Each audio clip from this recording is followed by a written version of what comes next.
આ ભુવાએ તો ભૂત ગાલ્યું રે વેમીના ઘરમાં.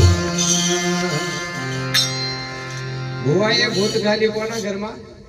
વેમીના ઘરમાં. તમે જ્યાં તે તમને ગોઠવી આલી, બાકી જો તમને પેલું સંશય ઉભો નહીં થયો તો તમે જાય નહીં, પેલો દેખાડે એટલે વાઘ પેલા એકલાનો નહીં, તમારો બધી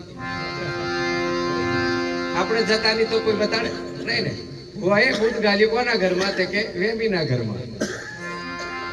અને પાછા સંતો એમ કે સમજતે આવડે તો ભૂતમાં ભગવાન છે. ભાગવત કે છે તુલસીદાસના ગુરુએ એવો ઉપદેશ આપેલો કે ભૂતમાં ભગવાન છે ને આપણને આપણા ગુરુએ જ નક્કી કરાવ્યું છે. ભૂતમાં હજી ભગવાન છે, બીજો કોઈ છે નહીં. પણ તમે જેવું કર્મ કરો ને એવું પામો. ભૂતની ભક્તિ કરો તો ભૂતમાં ભગવાન છે. પણ ભાગવત એમ કે છે કે ભૂતનું ભજન કરવાથી ભૂતની યોનિમાં જવાય છે. સૂર્યનું ભજન કરો તો સૂર્યલોકમાં જવાય, ચંદ્રનું ભજન કરો તો ચંદ્રલોકમાં જવાય, બ્રહ્માનું ભજન કરો તો બ્રહ્મપુરીમાં જવાય, શંકરનું ભગવાનનું જો ભજન કરો તો શંકરપુરીમાં જવાય, વિષ્ણુ ભગવાનનું ભજન કરો તો વિષ્ણુપુરીમાં જવાય. પણ સદગુરુ ચરણે જઈને કદાચ સાસા નામનું સ્મરણ કરી લો સાહેબ, તો સંતો કહેશે